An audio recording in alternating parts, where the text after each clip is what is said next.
لا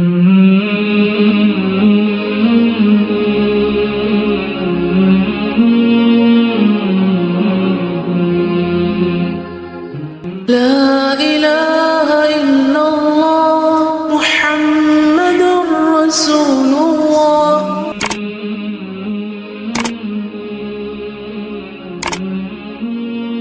نحمده ونصلي على رسوله الكريم اما بعد فاعوذ بالله من الشيطان الرجيم بسم الله الرحمن الرحيم رب اشرح لي صدري ويسر لي امري واحلل عقدة من لساني يفقهوا قولي اذا سألك عبادي عني فاني قريب اجيب دعوة الداعي اذا دعان فَلْيَسْتَجِيبُوا لِي وَلْيُؤْمِنُوا بِي لَعَلَّهُمْ يَرْشُدُونَ.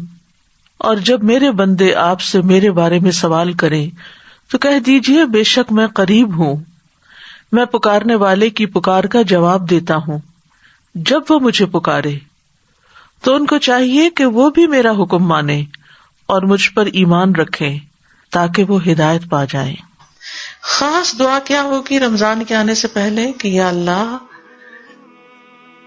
ہمیں ہر طرح کی بیماری، تکلیف، پریشانی، مصروفیت سے محفوظ رکھنا تاکہ ہم رمضان کی عبادت صحیح طور پہ کر سکیں، کوئی رکاوٹ نہ بیچ میں آ جائے، کوئی اچانک حادثہ، کوئی پریشانی، کوئی ایسی چیز بیچ میں نہ ہو کہ جو ہماری عبادت میں رکاوٹ بنے.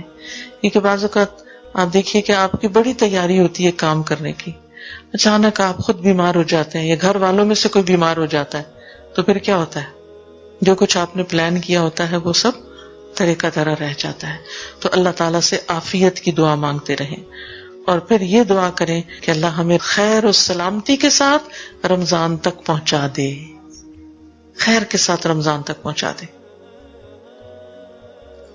اسلاف سے یوں روایت آتی ہے کہ وہ 6 ماہ یہ دعا کرتے تھے، اے اللہ ہمیں رمضان تک پہنچا دے، اللہ ہمیں رمضان دیکھنا نصیب کر.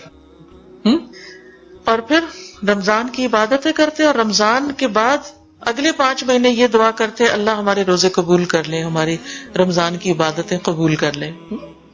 تو رمضان کے آنے تک بھی دعائیں کریں کہ رمضان ملے ہمیں. کتنے ہی لوگ ایسے ہیں جو پچھلے رمضان میں تھے اور آج دنیا میں نہیں ہے. ہر ایک کسی نہ کسی کو ضرور جانتا ہوگا جس کی اس سال میں ڈیتھ ہوئی، آپ کے عزیز قریب ترین پیارے. ہمیں نہیں معلوم ہم دنیا سے کب چلے جائیں. تو اللہ تعالیٰ سے دعا کرنی چاہیے کہ اللہ تعالیٰ ہمیں اپنی اطاعت کے کاموں، اپنی عبادت کے لیے ہماری مدد فرمائے اور ہمیں اس کے لیے قبول کر لے.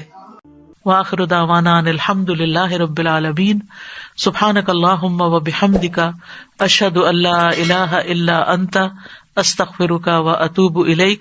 السلام علیکم ورحمۃ اللہ وبرکاتہ.